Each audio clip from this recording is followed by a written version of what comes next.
10वें अध्याय का दूसरा श्लोक है।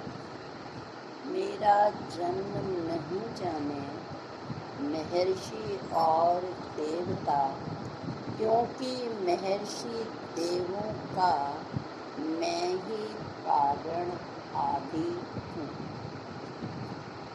ये है विभूति योग। हमें याद होगा पिछले काफ़ी पुराने श्लोकों में एक स्थान पर भगवान ने कहा था कि मुझे भजते हैंगे ज्ञानी जिज्ञासु अर्थार्थी आर्त 4 प्रकार से।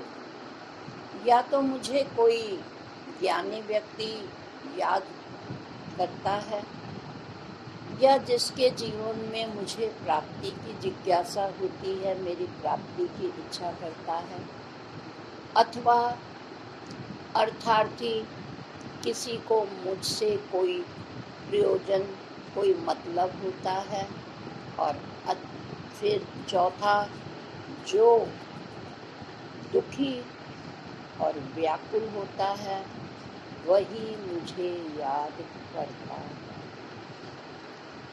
9वें अध्याय में भगवान ने बताया कि मुझे कैसे याद कर सकते हो। उन्होंने कहा ज्ञानी जिज्ञासु प्रयोजन वाला अथवा जो दुखी है वो मुझे याद करता है। तो भगवान ने कहा कि मैं बता दूं कि वो मुझे कैसे याद करे। तो उसका तरीका उन्होंने पूरे 9 अध्याय में हमें समझाया कि चित्त में श्रद्धा हो, प्रेम हो, जिज्ञासा हो, भक्ति भाव हो, ज्ञान हो, किसी भी रूप में आप मुझे याद कर सकते हैं। सारा 9वां अध्याय उन्होंने हमें इस रूप में ही समझाने की कोशिश की है कि किसी न किसी भी रूप में हम प्रभु से जुड़ जाएं। अब देखिए ना, भगवान बिना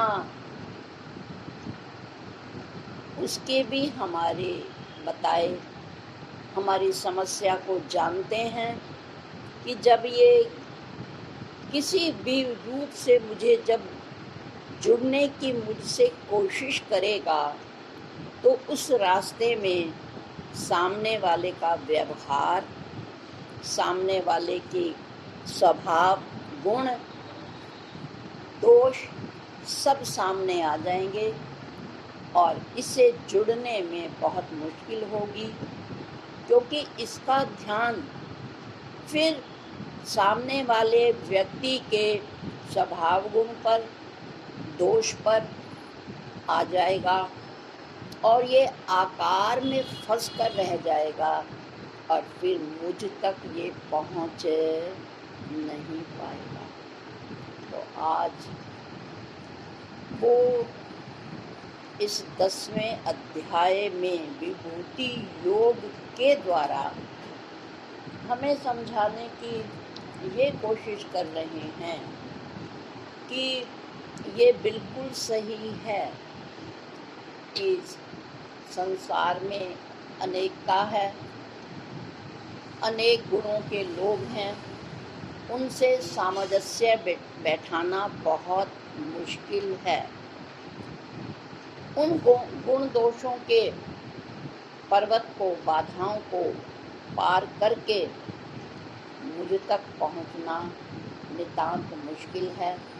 तो इसलिए वो आज हमें समझा रहे हैं कि तुम्हें क्या करना है कि तुम मुझ तक पहुंच सके। पिछले श्लोक में भी हमने इस बात पर विचार किया था कि विभूति का अर्थ है एक ही तत्व का अनेक रूपों में प्रतीति होना। क्योंकि जहाँ चेतन है वहाँ स्फुरण होना स्वाभाविक है कि एको हम बहु श्याम, मैं एक से अनेक हो जाऊं। ये चेतन का स्वभाव है। और क्योंकि भगवान के चित्त में ये अभिलाषा हुई, तो ये भी है कि जब एक से अनेक होता है तो उस अनेक की अपनी आवश्यकताएं भी होती हैं, अपने व्यवहार भी होते हैं, उनमें विविधता भी होती है, क्योंकि बिना विविधता के व्यवहार हो ही नहीं सकता।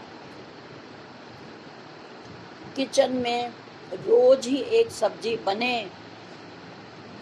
तो ना तो हमें अच्छी लगेगी और ना सामने वाले को।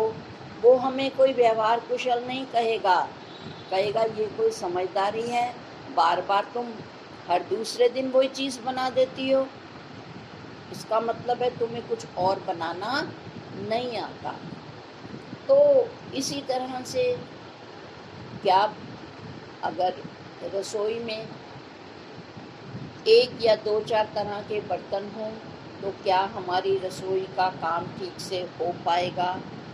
नहीं हो पाएगा।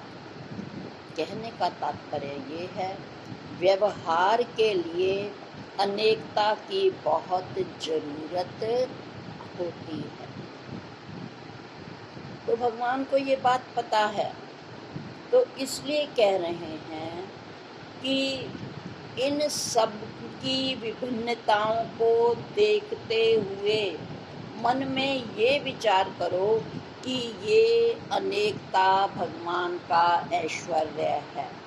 एक है ईश्वर, एक है ऐश्वर्य।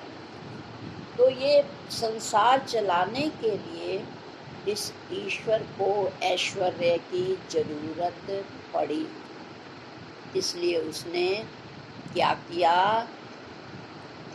ये विविध तरह की सृष्टि को हमारे व्यवहार को सुखद बनाने के लिए इसकी संकल्पना की, जिसके लिए गुरु नानक देव जी ने भी कहा, एका माई जुगति ब्याई तिन चेले परवान, एक व्यवहारी एक भंडारी एक लाए दीवान, ओ वेखे ऐना नजर न आवे बहुता एक विडान। कहने का तात्पर्य ये है कि गुरु नानक देव जी कह रहे हैं, एका, पहले एक ही था भगवान, एक ओंकार सतनाम। ये जो भागवत सब लोग पढ़ते हैं, उसमें भी 4 श्लोक की गीता है, उसमें उन्होंने 4 ही श्लोक कहे हैं कि सृष्टि के पूर्व एक सत ही सत था। तो इस सृष्टि का आधार केवल एक सत्य ही है, और उस सच के आधार पर ही ये सृष्टि टिकी हुई है। परंतु दूसरी तरफ ये भी सच है कि एक से कभी व्यवहार संभव नहीं है। जब भी कार्य, व्यापार या संसार चलेगा, वहाँ विविधता का व्यवहार होगा ही होगा। सिर्फ हमें एक काम करना है कि विविधता में व्यवहार करते हुए भी अपनी दृष्टि एक पर रखनी है। सबसे मिलिए, सबसे जुलिए, सबका लीजिए नाम, और हाँ जी करते रहिए, बैठिए अपनी ठाम। ठाव मैंने स्थान, ठहराव का स्थान। ठहराव, स्थिरता केवल अपने स्वरूप में है, पर जब ये शरीर है तो इस शरीर के निर्वाह के लिए विविधता का होना भी बहुत जरूरी है। तो वो कहते हैं तन से फर्ज निभाते जाइए, मन से रहो असंग। इसलिए उन्होंने कहा कि तू मन से असंग नहीं हो सकता ना, तो कोई बात नहीं, अपना मन मुझे दे दे, रखना मन मेरे। तो वो कह रहे हैं कब तक अपने मन को पकड़ पकड़ कर मुझ में रखेगा। एक ही बात याद रखे, तू स्वयं ही अपने मन को। हमारे जन्म जन्म के संस्कार हैं, स्वाभाविक है, भगवान की ये संकल्प ही है कि आँख रूप को देखे, स्वाभाविक है, कान अपने विषय शब्द को सुनते हैं, तो कान की रुचि कहीं भी जरा सा बाहर शोर आए तुरंत हमारे कान खड़े हो जाते हैं। और यदि हमारी संसार की उसमें रुचि नहीं है ना, तो कान खड़े भी हो जाएं, पर जिसकी रुचि व्यर्थ के सुनने में नहीं है वो कभी नहीं जाएगा। अगर हमने करके देखा होगा, कितने बैंड बाजे बज रहे हों, बच्चा 2 मिनट में काम छोड़ करके आकर्षित होगा, पर अगर घर की लेडी और समझदार होगी, वो कभी भी अपना जो किचन का काम कर रही होगी छोड़कर बाहर नहीं खड़ी होगी, क्योंकि उसको पता है भैया ये कोई शादी का हो जा रहा होगा या कोई जुलूस जा रहा होगा, वो टाइम खराब नहीं करेगी। और बच्चा तुरंत अपना होमवर्क छोड़ करके दरवाजे पर जाकर खड़ा हो जाएगा। पर बड़े को पता है क्यों टाइम वेस्ट करना, इतने में तो मैं किचन का ये वाला काम निपटा लूँगी। तो ठीक इसी तरह से वो कह रहे हैं कि विविधता में, तरह तरह के उसमें कार्य व्यवहार में, अनेकता में भी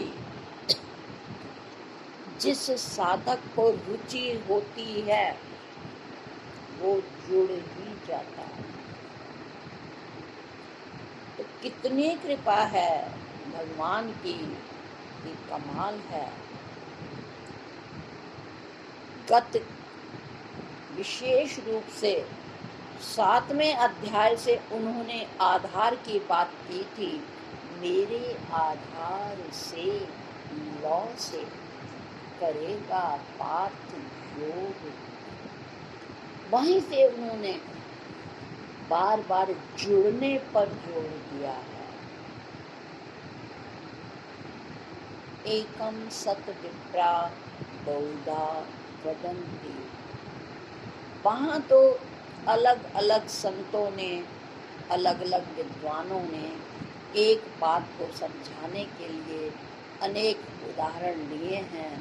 और कमाल है जगत गुरु भगवान कृष्ण की कि उन अकेले भगवान कृष्ण ने 7वें अध्याय से हमें जुड़ने की कला सिखाने की कोशिश कर रहे हैं।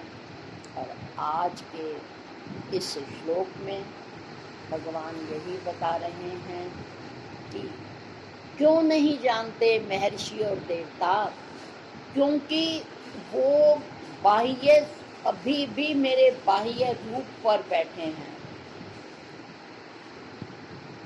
जबकि ये मैं नहीं हूँ। तो कहते हैं फिर कौन जानेगा, भगवान को तत्वविद कौन जान सकता है।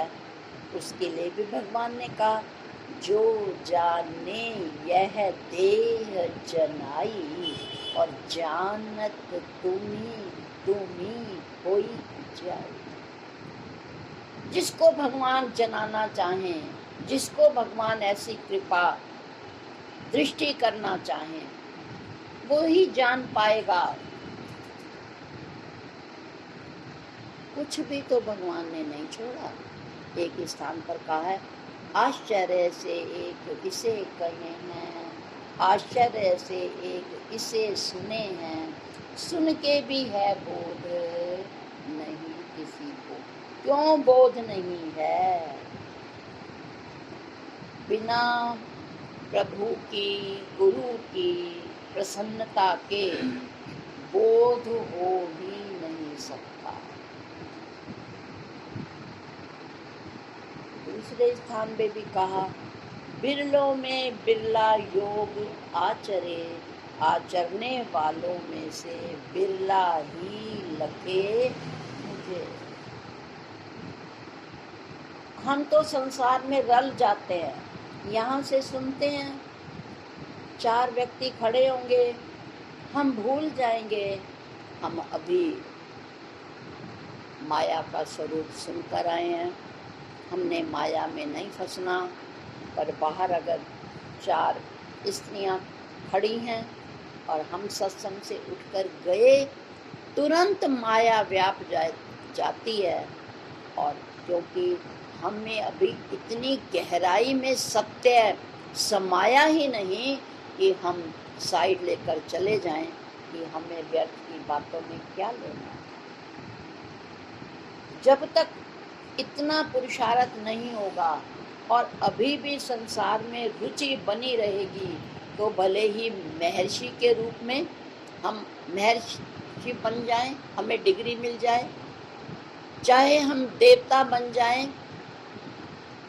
और भगवान के वास्तविक स्वरूप को हम बिना अभ्यास के, बिना जिज्ञासा के और बिना पुरुषार्थ के ये विद्या प्राप्त ना किसी को भगवान के वास्तविक स्वरूप को ना कोई जान सका है, ना जान सकता है। तभी उन्होंने कहा, जन्म जन्म मुनि जतन करेंगी। अनेक जन्म संसिद्धि भगवान ने कहा। अरे ये अनेक जन्मों का पुरुषार्थ करना पड़ता है, तभी भगवान का जो वास्तविक तत्व रूप ईश्वर है, जो उसका वास्तविक स्वरूप है,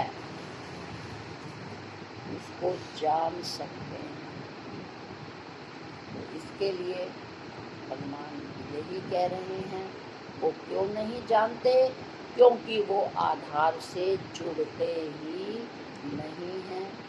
जैसा कि प्रसंग के शुरू में भी कहा था कि हम सब नीम के पत्ते, छाल, निगोली सबका प्रयोग कर लेंगे, पर हमारा ध्यान जाएगा ही नहीं कि इसके मूल में बीज है और ये सब उसी बीज का ऐश्वर्य है जिसका हम आनंद ले रहे हैं।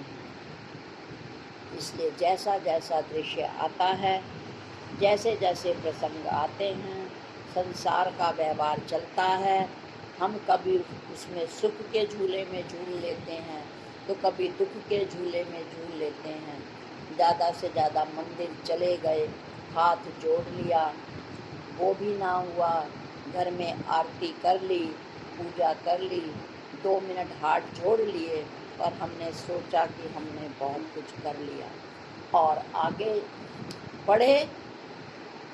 सत्संग चले गए, सत्संग सुन लिया, घंटे 2 घंटे आ गए, फिर वैसे के वैसे और आगे हुए, स्वाध्याय कर लिया, किताब पढ़ ली, ध्यान में बैठ गए, परंतु फिर जब उठे फिर वैसे के वैसे। क्यों? क्योंकि ये सतत प्रक्रिया है। चाहे जैसा भी हो मौका, आत्मनिष्ठ ना खाए धोखा। जैसी भी, जब भी, कहीं भी हम हों, पर हमारी वृत्ति लगातार तैल धारावत उस तत्व से जब जुड़ी रहेगी, तब ही हम भगवान के जन्म का अर्थ है जो उनका मूल आधार है, उसको जान पाएंगे। तो आज के प्रसंग में वो कह रहे हैं कि मैं आप और हम सोचते हैं, अब विश्वामित्र जी का ही ले लीजिए, कितना उन्हें ज्ञान था, पर जरा सी बात आई ब्रह्म ऋषि की और महर्षि की तो उन्हें महर्षि विश्वामित्र कहा जाता था ना, परंतु जरा सी बात आई पदवी की, तुरंत विश्वामित्र जी वशिष्ठ जी को मारने के लिए उद्यत हो गए। तो उन्होंने मूल रूप में नहीं जाना ना, अरे वो भी तो मेरा अपना आपा है, वहाँ उपाधि के मोह में फंस गए ना, और वो फिर मूल रूप को भूल गए कि मैं क्या करने जा रहा हूँ, सो मेरो है आत्मा। आज के प्रसंग में यही पुनः बताने की भगवान कोशिश कर रहे हैं कि मेरे मूल स्वरूप को जानो। मेरे तरह तरह के ये जो संसार में सौंदर्य है, तरह तरह की क्रियाएं हैं, प्रकृति में तरह तरह के उद्भव और विकास के प्रसंग हैं, जितना भी जो कुछ भी हो रहा है उनमें जो हो रहा है उस पर दृष्टि मत डालो, जो कर रहा है उस पर दृष्टि डालो। तभी उन्होंने कहा कि देखने वाले को देखो, जो दिखे सो सकल पसारा। जो भी कुछ दिखाई दे रहा है वो सारा फैलाव है। उन्हें बाह्य नेत्रों से देखो, पर यदि तुमने मेरा दर्शन करना है तब इसके लिए भी भगवान ने कहा, आँखों से बाहरी तेरे देख सकता नहीं मुझे, देता हूँ दिव्य दृष्टि में योग ऐश्वर्य देख ये। तो ये है अध्याय विभूति योग। तो कहते हैं किसी गुरु से युक्ति लो,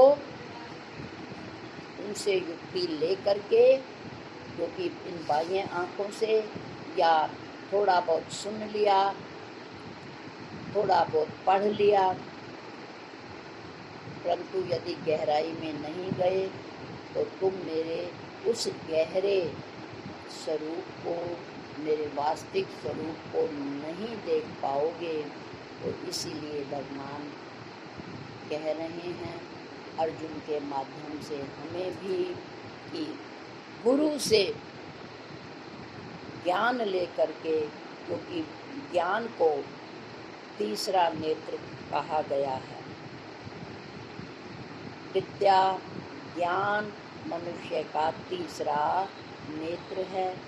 जैसे इन बाह्य नेत्रों से हम दूर दूर की संसार की चीज़ें देख लेते हैं, उसी तरह गुरुदेव जो ज्ञान का दीपक हमें दे रहे हैं, उस ज्ञान के दीपक को निरंतर जब हम प्रज्वलित रखते हैं, उसमें श्रद्धा का, स्नेह का तेल डालते रहते हैं, श्रद्धा की उसमें रुई होती है, सूक्ष्म वृत्ति की हम वट बनाते हैं,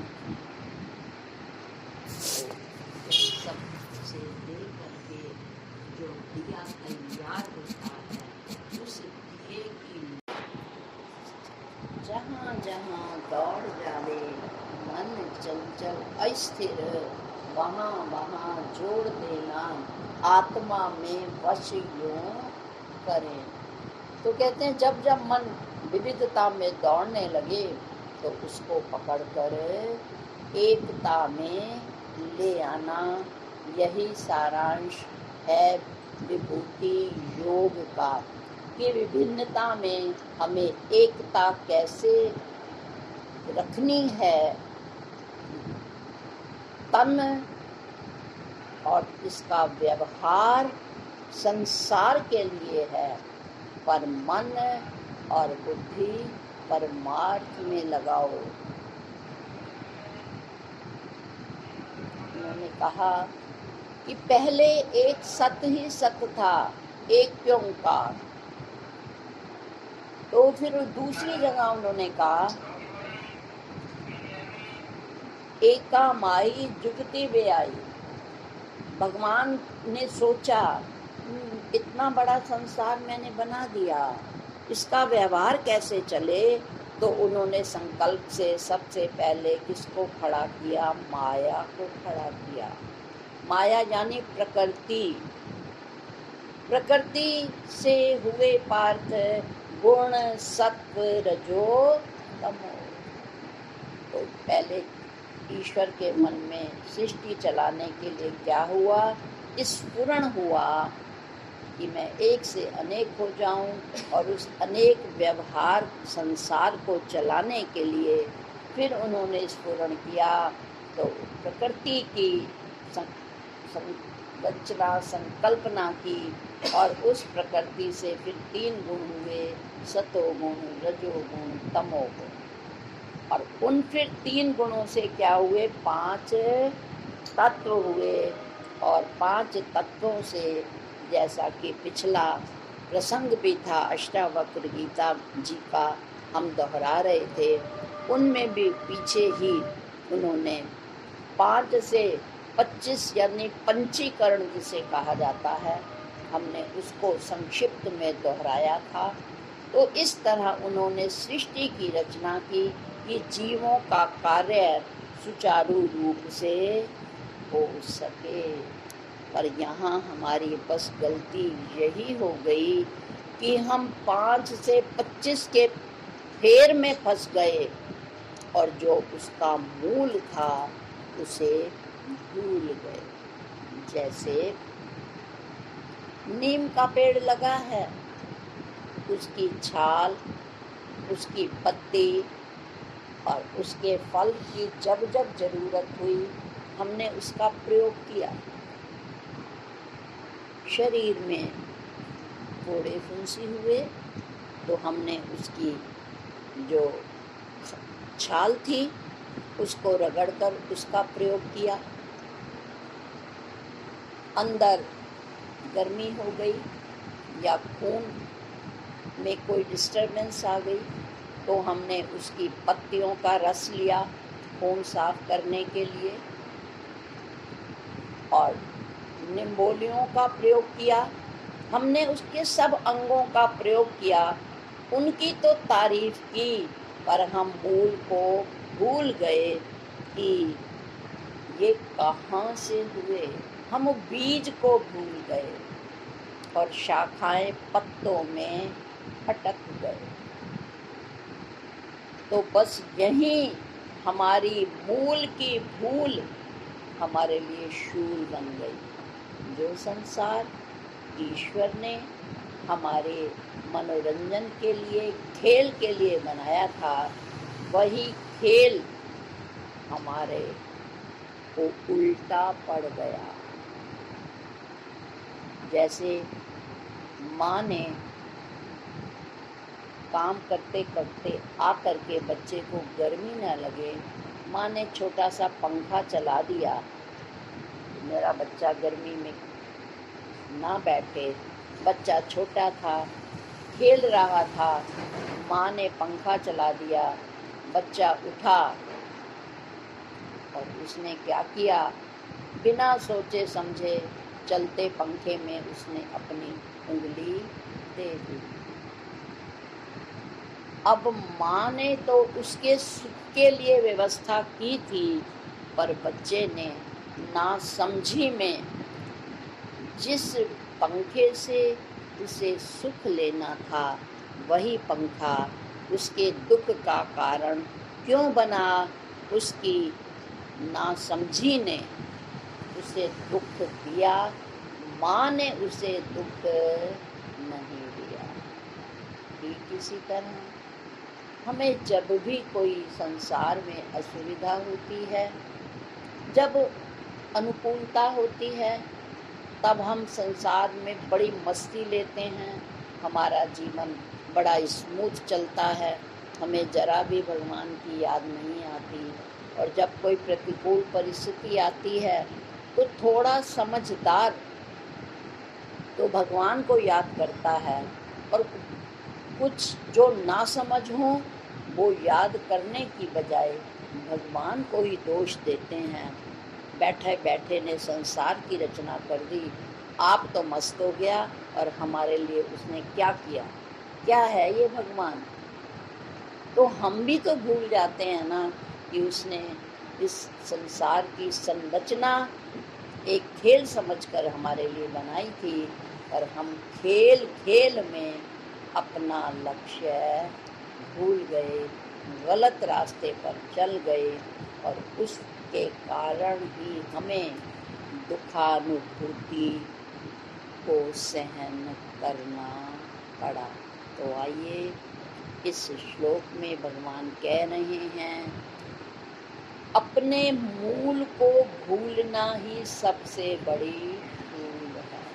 तो आज के श्लोक में भगवान यही बता रहे हैं कि इतना अज्ञान का पर्दा है कि मेरा जन्म नहीं जाने महर्षि और देवता, क्योंकि महर्षि देवों का मैं ही कारण आदि। कहते हैं बड़े बड़े महर्षि भी, देवता भी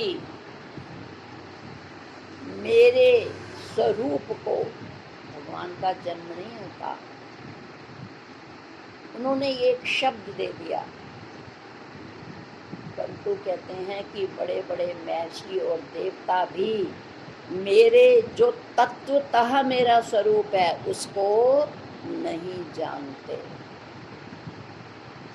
वो भी मेरे बाह्य स्वरूप की आराधना में लगे रहते हैं, कोई हठ योग में लग जाता है, कोई रूप की आराधना में लग जाता है, परंतु मेरा तत्वतः क्या स्वरूप है वो महर्षि और बड़े बड़े देवता भी नहीं जान सकते कि उनकी उत्पत्ति का कारण भी मैं ही हूँ। मैं ही महर्षि देवों का आदि कारण हूँ। तो कहते क्यों नहीं जान पाते, ये भी एक सूत्र है कि कार्य अपने कारण को नहीं जान सकता, इसलिए छोटा सा सूत्र कहा जाता है, पिता का जन्म क्या जाने पूत। पिता तो जानता है ना, इस दिन, इस माह, इस समय मेरा बच्चे का जन्म इस हॉस्पिटल में हुआ था, पर अगर पुत्र से पूछा जाए तो पुत्र बता सकेगा? सुना सुनी तो भले ही बता दे, दादी से सुना हो, दादा से सुना हो तो सुना सुनी भले ही बता दे, परंतु क्या वो उसके सामने वो दृश्य आ सकेगा? पिता के सामने तो दृश्य आएगा कि इस हॉस्पिटल में इस समय मेरे पुत्र का जन्म हुआ था, ऐसा ऐसा उस समय हो रहा था, बारिश हो रही थी या आंधी चल रही थी, गर्मी थी, आदि आदि। पर जो पुत्र है क्या वो ये सब सटीक जान पाएगा? यानी उसको पूर्ण अनुभव होगा कि मेरे पिता का जन्म कहाँ हुआ। सुन तो लिया होगा उसने, पर क्या उसे ऐसी अनुभूति होगी? नहीं, क्योंकि सुना सुनी सब जग कहे, देखी कहे न कोई, जो देखी लख के कहे, मुझसे भिन्न न हो। तो यही अभिन्न भाव भगवान जागृत करना चाहते हैं कि तू मुझे एक अवतार के रूप में मत देख, तू मुझे गदा चक्र वाले कृष्ण के रूप में मत जान, धनुष बाण वाले राम की कल्पना मत कर, तू मुझे अपना अभिन्न रूप जान ले। तो यही भगवान कोशिश कर रहे हैं। एक बार सनक सनंदन गए थे ब्रह्मा जी के पास, उन्होंने ब्रह्म तत्व से संबंधित कोई प्रश्न किया। ब्रह्मा जी ने आदि नारायण का आवाहन किया कि आदि नारायण ही तुम्हें इस अनादि ब्रह्म विद्या का ज्ञान दे सकेंगे, तुम्हारे ब्रह्म ज्ञान संबंधी प्रश्नों का उत्तर उन्हीं के पास है। आदि नारायण आए, सनक सनंदन ने प्रणाम करने के बाद उनसे प्रश्न किया, हे प्रभु, पहले तो बताइए, आप अपना परिचय दीजिए, आप कौन हैं? उन्होंने कहा, तुम्हारा प्रश्न ही गलत है, मैं क्या परिचय दूं? मैं आदि नारायण हूँ, मैं इसका रूप हूँ, मेरा नाम ये है, परिचय तो ये होता है, पर ये मेरा परिचय नहीं है, ये इस शरीर का परिचय है। मेरा परिचय तो वही है जो तू है सो मैं हूँ, जो मैं हूँ सो तू है।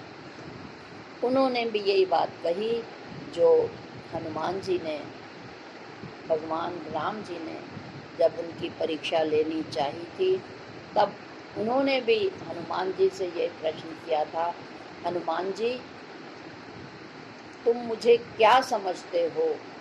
तो उन्होंने हाथ जोड़कर कहा था कि शरीर दृष्टि से दासो अहम और तत्व दृष्टि से सो अहम। यही बात आदि नारायण जी ने भी सनक सनंदन से कही कि शरीर दृष्टि से मेरा नाम आदि नारायण है, और तुम भी जिस तत्वों से बने हो उसी से इसकी भी रचना हुई है, और आधार रूप में जो तुम हो सो मैं हूँ, और जो मैं हूँ सो तुम हो।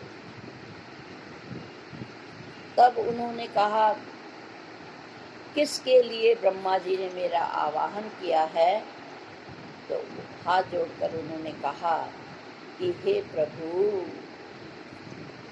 आँख स्वाभाविक रूप में विषयों की तरफ खींची चली जाती है,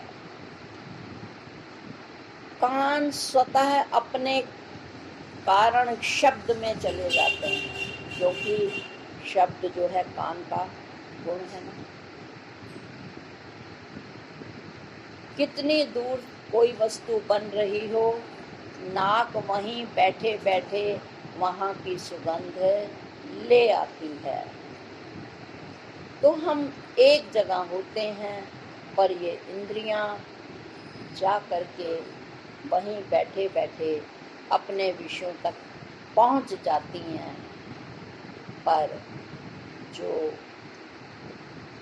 ये मन है ना, ये इस तत्व का उस तरफ आकर्षित नहीं होता। बुद्धि उस तत्व का निरूपण नहीं कर पाती, उस तत्व को नहीं समझ पाती। इसका क्या कारण? तो वही कारण है जो हम गत कई वर्षों से समय समय पर इस विषय को सुनते ही रहते हैं कि ऐसा क्यों होता है। क्योंकि जिसके प्रति जिसकी रुचि होती है वो वहीं पर जाता है। रात को का समय है, जिसकी रुचि पीने में होगी वो निश्चित ही है, मैं खाने की तरफ उसके पैर बढ़ेंगे। जिसकी रुचि खाने में होती है, स्वाभाविक है वो अपनी दुकान से होटल की तरफ जाएगा। और जिसकी रुचि और प्रियता अपने बच्चों में है, वो सीधा दुकान से अपने घर जाएगा। हे कुमारों, संसारी जीव की वृत्ति हमेशा ही संसारिकता में और बाह्य मुक्ता में इसलिए जाती है क्योंकि उसने कभी सत्पुरुषों का और सत्संग का संपर्क किया ही नहीं। और यदि जिसने किया है उसने बाह्य रूप में भले ही किया हो, कान से सुन लिया हो, पर उसका ध्यान गहराई से उसमें उसकी रुचि ना हो, तो वो सुन तो लेगा पर वो खिंचेगा नहीं उसकी तरफ। और दूसरी बात, हम सबको पता ही है कि हमारे जीवन में अभ्यास की कमी है। हम जिसको जितना समय देंगे, हम उधर उस क्षेत्र में उतनी ही सफलता प्राप्त करेंगे। सिलाई वाली जितना समय सिलाई में देगी, वो सिलाई में उतनी परफेक्ट होगी। भोजन बनाने वाली जितना ज़्यादा समय भोजन बनाने में लगाएगी, उसकी रुचि उधर जाएगी। और ये भी हमें पता है, जिधर हमारी रुचि होती है वहाँ सहज ही हम चले जाते हैं। और दूसरी बात, हमें वहाँ थकावट भी नहीं होती। तो हे कुमारों, यदि ये चित्त सत्संगियों में और सत्संग में अधिक से अधिक अपना समय लगाता है, तो धीरे धीरे इसकी रुचि उधर से ही हम भगवान को जान पाएंगे।